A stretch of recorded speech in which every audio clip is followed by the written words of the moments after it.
지난번에 캔디가 태어난 것으로 이야기를 시작했습니다. 그럼 오늘은 캔디의 이야기를 시작해 볼까요? 캔디의 이야기는 미국 미시간 호수 남쪽에 있는 작은 마을에서 시작해요.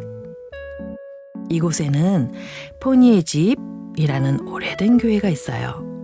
포니 선생님과 레인 선생님이 의지할 곳 없는 10명 정도의 아이들을 돌보고 있지요. 여기에 어린 캔디가 맡겨지면서 이야기는 시작됩니다. 젊은 레인 선생님은 캔디가 자라면서 주근깨 투성이의 장난꾸러기 캔디를 힘들어하지만 이유 있는 장난에 항상 져줍니다. 포니 선생님은 항상 따뜻한 사랑으로 아이들을 돌봐주지요. 그러다 캔디가 6살 되던 해에 항상 함께 해왔던 동갑내기 친구 애니가 부잣집으로 입양을 가게 돼요. 캔디는 너무 기뻐하면서도 혼자 남은 걸 슬퍼하지요. 우체통 앞에서 애니의 편지만 기다리며 그 기쁨으로 살아갑니다. 그러다 어느 날 애니의 마지막 편지를 받게 돼요. 고아원 시절은 잊고 싶다는 말을 남기며 그 편지를 받고 캔디는 절망하여 포니의 언덕으로 달려가 엉엉 울게 됩니다. 그때 제가 그림에 그린 장면이 나오게 돼요. 퀼트라고 하는 스코틀랜드 민속 의상을 입은 캔디의 왕자님을 처음 만나게 되지요. 꼬마가씨, 웃는 얼굴이 더 귀여워요. 라는 말을 남기며 사라진 왕자님은 반짝이는 가문을 상징하는 휘장이 그려진 예쁜 펜던트를 남기고 사라지지요.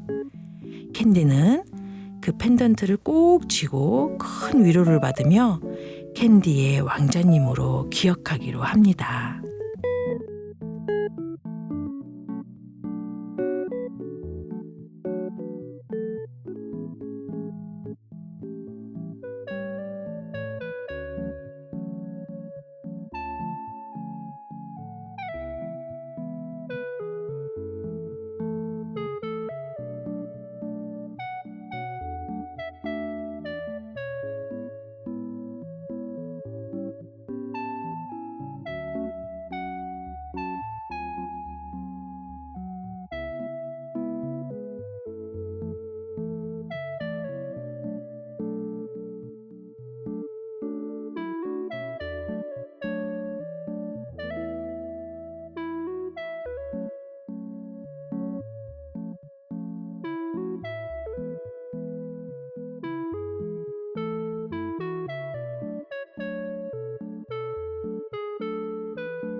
세월이 흘러 캔디가 12살이 되던 해에 드디어 캔디를 받아들이기로 한 곳이 생겼지만 양녀가 아닌 레이크우드에 있는 이라이저 라건이라고 하는 동갑내기 아가씨의 말벗으로 들어가게 돼요. 부모가 생기는 게 아니어서 실망은 했지만 포니의 집의 형편상 더 있을 수는 없어서 받아들이게 됩니다.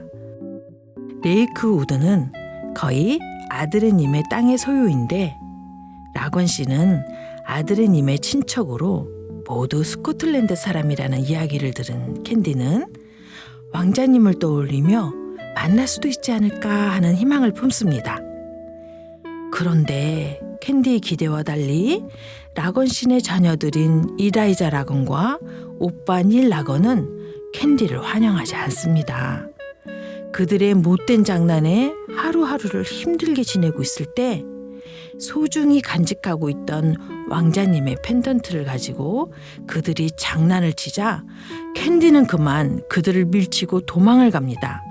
다시는 돌아가지 않겠다고 넘어져서 울고 있을 때 따뜻하게 건네오는 말 한마디가 또 들려오지요. 울지마 꼬마 아가씨 라는 말에 고개를 들어보니 장미가 활짝 핀 장미정원에 따뜻한 미소를 띠고 있는 사람은 포니 언덕에서 만났던 왕자님과 너무나 닮아 있었어요. 이 이야기의 내용은 다음 페이지로 넘겨볼게요. 다음에 또 만나요.